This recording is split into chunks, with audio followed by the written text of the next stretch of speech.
Hi, I'm Tyson Franklin, and welcome to this week's episode of Podiatry Marketing. With me today is the one and only, the world famous, I must say, because people are talking about him all the time. It is Big Jim Mack from Canada. How you doing, Jim? I'm doing fantastic, Tyson. How about yourself? I'm good. People do ask me, how do you know Big Jim? They just refer to you as Big Jim now. What are we talking about today? So today we're going to be talking about top 5 things to learn before starting a private practice. Whether you're just finishing up residency, maybe you're in residency, maybe you're a associate in somebody's practice and you're just trying to figure out, or you're thinking about maybe this is an opportunity for you to hang your own shingle and build your own ideal practice. What are 5 areas that could be really helpful to get going, to make sure you have some experience and do some learning before you can't jump into the deep end right away, but these are definitely 5 areas that people should have some proficiency at, and you're always learning these different things. And I'm glad there's only 5 things you need to know to have your own practice. These are more topics than very specific things. So yeah, Yeah. it's a quick little top 5 list. Okay, so what's number 1?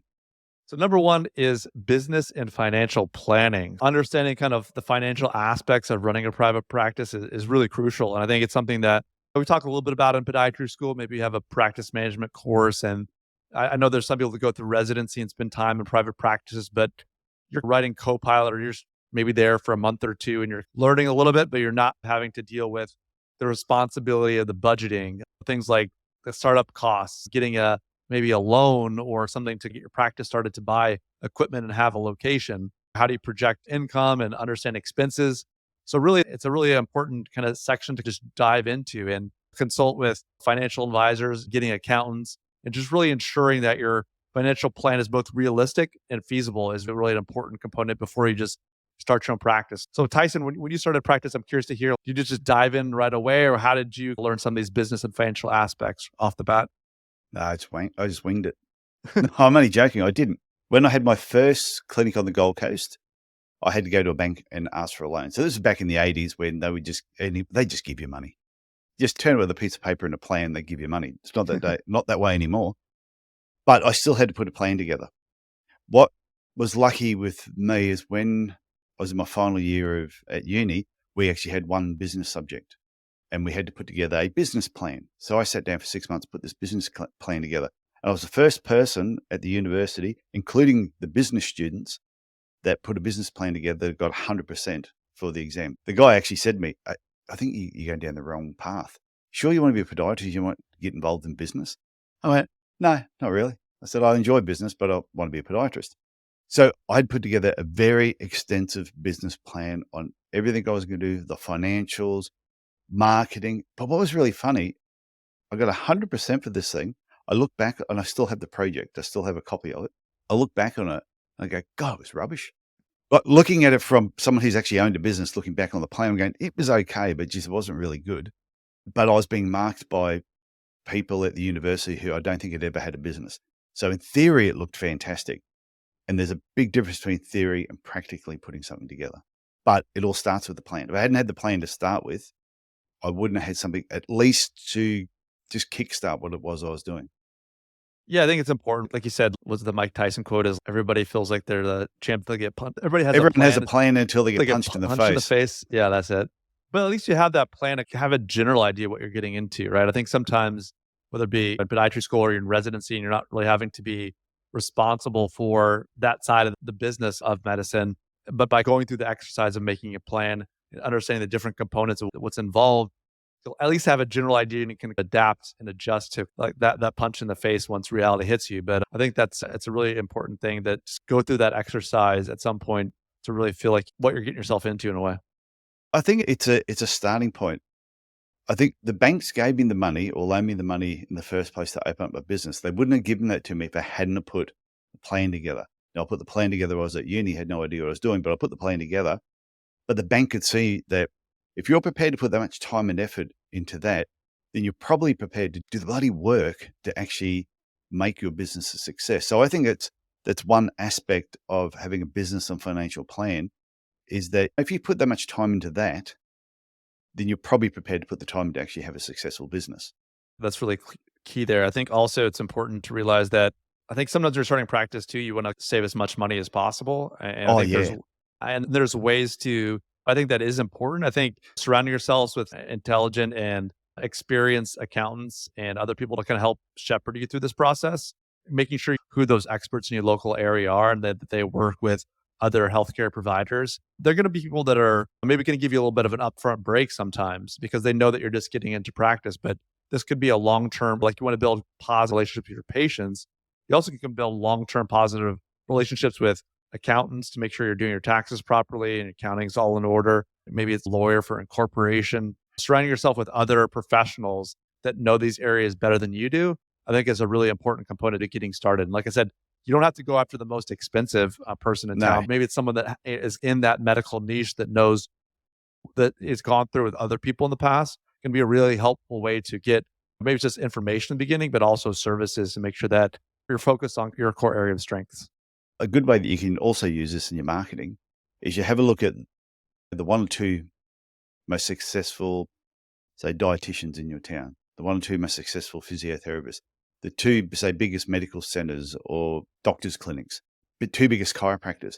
Go and have a meeting with them. And when you have the meeting with them, just say, look, I just wanted a meeting with you. I just want to find out if you could have any advice on who's your accountant, who's your financial planner, because I noticed that your business is going really well. So you must have a good accountant.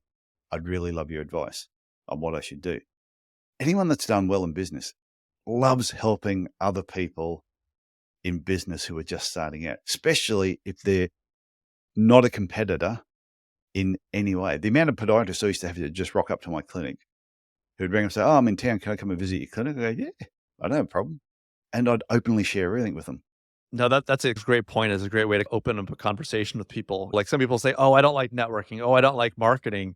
I'm We say, sucking. "But this is the great like opener. This is a great line. If you're feeling uncomfortable about it, to say, hey, like you're going to learn some good information for yourself, and I'm sure, like you said, they're going to love telling you about who they use, who they use for their accounting or some of their legal stuff. It can be a great way to network with other people in your local area. So that's a great way to wrap up that kind of financial aspects of things. Yeah, I know, right? Like my accountant is also my brother-in-law's accountant, is also my brother's accountant. And it's just through word of mouth because they'd say to me, they've asked me, they knew that I was doing well in business. Who's your accountant, Tyson? And I'd tell them. And then once they started using it, they went and had a meeting with them and now they use them. It would work exactly the same way with other health professionals. Talk to them about who they use because they must be getting some good advice somewhere and Definitely. feed off of that same advice. And if they've already got some experience in healthcare, then they're going to be able to help you with your taxes as well. For sure. Okay, what is number 2? Yeah. So number two is I talked about it a little bit already, but legal and regulatory requirements for where you want to practice. I think as you're getting into private practice, maybe you're going to want to stay in the area where you're an associate, or maybe you want to move back to your hometown. It's really important that you familiar yourself with the laws and regulations governing your podiatry practice in that region. For example, in the US, there's going to be different scopes of practice depending on what state you're in. So maybe you went to some fancy residency where you did big boy or big girl ankle reconstructive stuff. You're throwing frames on people, and you want to do that in your professional life. You got to look and see to make sure that's legal and wherever you're going to practice out of. If you want to practice in Idaho, you have to know what the scope of practice is in Idaho, or you're going to practice in Arizona, you need to know that. So it's really important to obtain the necessary licenses, permits, and certifications as well.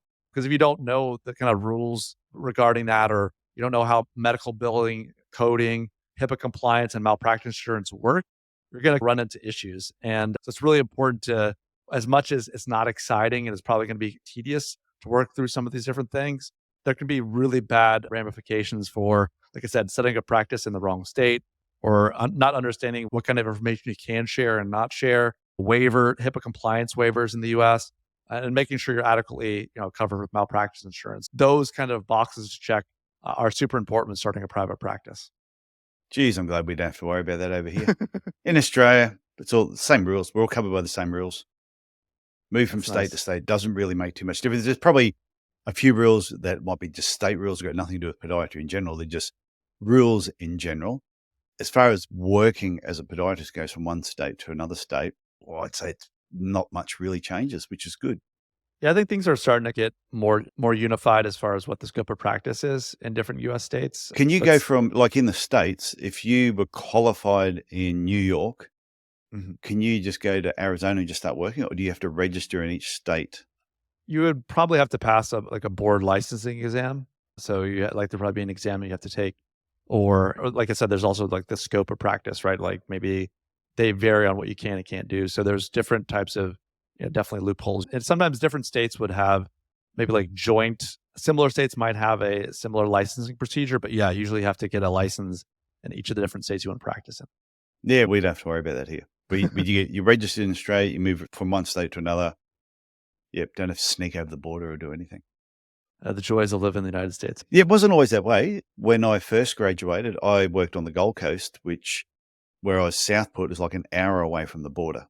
And so I used to do some work for a friend just over the border. So I had to be registered in both states to be able to work in the other state. Right. But then it just became a national registration, so you didn't have to worry about it, which just makes life so much easier. I can imagine. Imagine. So I can imagine how complicated it would be being in the States sometimes. Okay, so what's number 3? So number 3 is practice management. Obviously, being a student or a resident, you're the one taking the orders, you're the one taking the call, you're the ones doing what people tell you to do.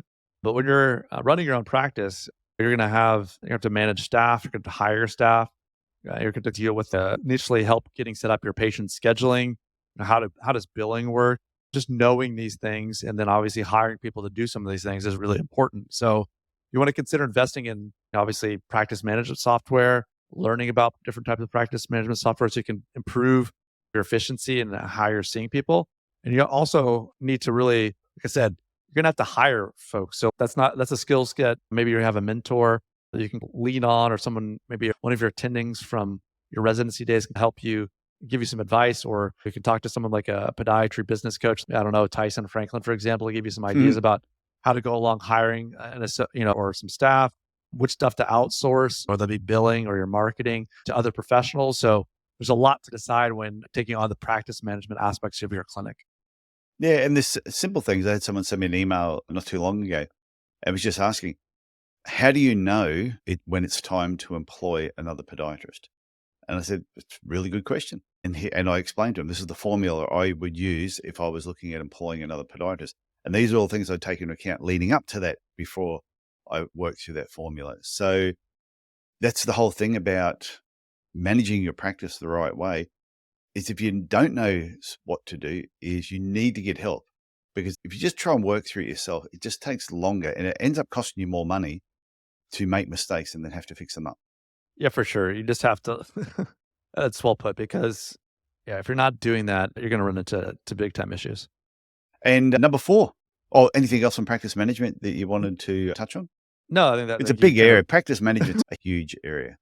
Yeah, I'm sure we're going to have multiple podcasts about that in the future. No, we'll skip over to number 4, and that's networking and referral relationships. So, I love networking. yeah, and I love it as well. Used to, though. Yeah, but you really need to develop these relationships with both healthcare professionals and non-healthcare professionals in your local community, whether this be a local running shoe store, the primary care physician, other specialists, hospital administrators, someone at your local YMCA or your community center, your gym.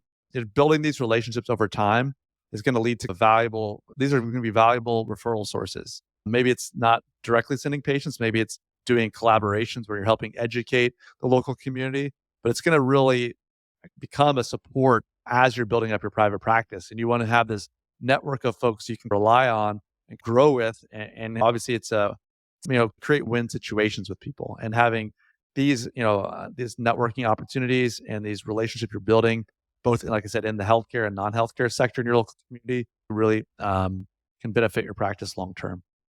And it's also creating an amazing referral network within the profession itself. I've often spoken about telling people, don't dig the well when you're thirsty. Dig the well before you need the water. And a lot of times, podiatrists may get themselves in trouble, or they desperately need a podiatrist, or they need someone to help them out. Yet they have no networking. They have no network of other podiatrists that are friends. They've just been 100% solo, had blinkers on, done their own thing, and all of a sudden they get themselves in trouble. And then they're reaching out to people saying, oh, can somebody please help me? And you're like, no, we don't even know you. Whereas if you dig the well, create these relationships, you get yourself in strife, there'll be a lot of people that put their hand up and just say, do you need a hand? Yeah, I'll help you. Especially if you're in a bigger town where there's a lot of podiatrists around you, if you get in strife, if they'll pitch in and help you as best they can. I think that's a great point. I think there is this kind of a healthy competition between podiatrists and community, but also a real like community like mindedness of those podiatrists as far as finding each other and helping each other out. I think there was an example of this in, I think it was in New Jersey, New York, a guy by the name of Dr. Rob Condinello. Like he developed cancer, and a lot of other podiatrists in the local area pitched in to help him maintain his practice, see his patients while he was undergoing chemo and treatment for his cancer. And it's one of those things where, yeah, it's business and sometimes it can feel a little competitive at times, but we're all trying to help people live their best lives. And by having, we talked about this in the past, but maybe you like to do sports medicine and I like to do diabetic foot wounds. So there's ways of finding kind of common ground and helping each other out, even within the same profession, even in the same local area. But it's even if people that, I know if you're in a smaller town, it's really hard if you've only got, say, 3 or 4 podiatrists in that town and you're not overly friendly with each other for whatever reason, then it's harder to draw upon that. But still, you need to go to events. You need to be at different things and create networks with people outside of your local area. Because I know right now, there's a lot of podiatrists that own some really good businesses, say, within Queensland. I know a lot of the people that are the business owners don't really work that much as a podiatrist anymore themselves. So there's a lot of podiatrists that are sitting there with idle hours who could quite easily, if you were desperate for 3 days a week for, say, 2 or 3 weeks, that you could probably phone them up and say, any chance I could fly you up to, or is there any chance I could fly you to my area for 2 or 3 days a week for 3 weeks to help me out? And I'm sure if you were really friendly with them, they would put their hand up and say yes. So that's digging the well before you need the water. Don't wait until you're desperate and say, hey, Tyson, can you come and work in my clinic for 3 days? I don't even know who you are. So there you go. All the people who know who I am now, who I'm friends with, go, actually, we're thinking of going to Bali for a week. Okay, so what is the 5th and final of your top 5 things to learn before starting a private practice? It sounds like blankety blanks. Did you have blankety blanks in America? Blankety, like Mad Libs? Yeah, it was blankety blanks, and it'd go and have the top 5 answers to this particular question. Oh, really? And they go, no, I won't give any examples then. Won't make any sense. They used to have Peter the Phantom Puller. People in Australia will know what I'm talking about if they're my age. It sounds like Family Feud, right? Like the top 5, these things. Yeah. Yeah, but they had that was like Family Feud, worked that way. And blankety blanks was a similar sort of thing as well. So anyway, yeah. Well, number 5 is marketing and patient acquisitions. We talk a lot about this on the podcast. Probably every single week we're talking about some form of this, but attracting and retaining patients is essential for success of a private practice. There's no getting around that. I think, especially as evergreen marketing tactics and also the different strategies and online marketing gets bigger and bigger, trying to create visibility for who you are and the care you want to provide is immensely important to make sure that you're building the type of practice that you want to have. So developing a marketing plan that targets your ideal patient population and emphasizes the unique benefits of your practice, that's huge. And this can include, like I said, evergreen marketing strategies, online advertising, social media, community outreach, hitting the pavement, talking to other practices.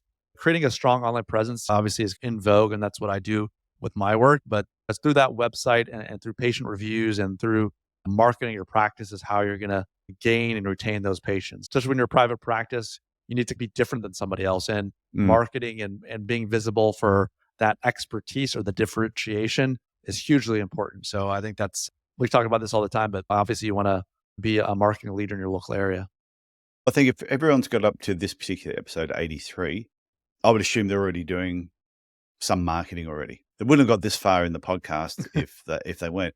So I think if they went back and took one idea away from every single episode leading up to this one, then their marketing and patient acquisition should be going along pretty well. But there would be people who are listening to this who don't have a practice yet, who are thinking about it, which is why this particular topic is important.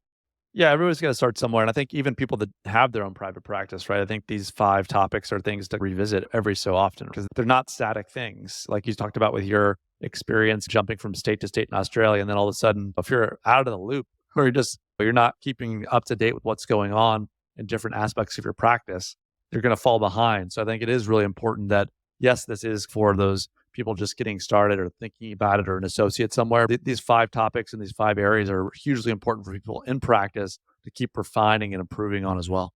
So because what you're saying is, okay, there's going to be people who are already in practice now. And if they haven't sat down and really, like even their business, done a business plan, if they've just been going month by month and they're thinking, I haven't really sat down and planned out where I want to see the business in 12 months, 2 years, 3 years, 5 years. And I must admit, I find it difficult to see 5 years ahead. I was always just a 12-month planner. I can see 12 months. See beyond 12 months, I don't know, the world is just too crazy. Not crazy in a bad way, but the world just moves so fast that I think you can have a vision for 3 to 5 years, but when it comes to planning, I used to always like 12 months. Yeah, I think it's different for everybody. I think as long as you're that 12 months and you have a general kind of what's the path towards your ideal practice, right? Are you walking down that path? And then if you have a 12-month plan to continue to improve and do more of the work that you love, fantastic. But I think it is some self-reflection. It is improving these 5 different areas that will help people move down that path. Yeah, when I had my podiatry business, I had a 5-year plan, but I used more of a timeline because I knew when I was renting somewhere, if I just signed a lease, that it was a 5-year lease. So if it was 2023 now, I could write 2023 here, and then I would write 2028. So I knew that's when the lease ended. And then I would break it into 5 sections. And then those 5 sections, I would put other milestones in there that I knew were going to be happening, anniversaries of businesses. But then I would focus on each 12 months as I went along that actual timeline. It's surprising how fast 5 years goes too. Yeah, time flies, doesn't it? Yeah, do I ever tell you a story? Because I know it's about to wrap up. I've always got heaps of stories. I had a story where I had a lease, and we had a 5-year lease on this building, and then we signed it for another 5 years. And I went, we need to buy our own building. I said, that's it. Yeah, with what we're paying in rent, I'm sure we could buy somewhere and the repayments would be cheaper, which it was. Anyway, so I said to the landlord, because I didn't get on with the landlord very well at the time, we're leaving. And I told him why. And we, yep, not a problem. He said, okay, fine, you're out of here. Yeah, we're leaving. Couldn't find anywhere. Could not. No matter where we looked, I couldn't find anywhere. I had to go back and go, yeah, you didn't really take that. You didn't take this seriously, do you? Some of those things I said was just, you're kidding. I need an extra 12 months. So he gave us the 12 months. But he said, if you do not sign another lease of 5 years before this 12 months finishes, that's it. You're not coming back. So luckily we found somewhere, and I get on with him now too. So it's just fine. But that was the whole thing about what I was doing. I was doing that whole Viking thing where, with the Vikings, when they went to battle, they go over a bridge, burn the bridge. So there was no turning back. Ship. That's what I did. I burnt the bridge with my landlord. And that's it. Now I have to find somewhere. I couldn't find anywhere. So live and learn. Mistakes we make. Yeah, so anything else? You got any stories you want to finish up on, Jim? I've got no fire or burning bridges stories to share tonight, but no, I think that's a good kind of recap of what we talked about. Okay, Jim. I'll talk to you next week. All right, sounds great, Tyson. Bye now.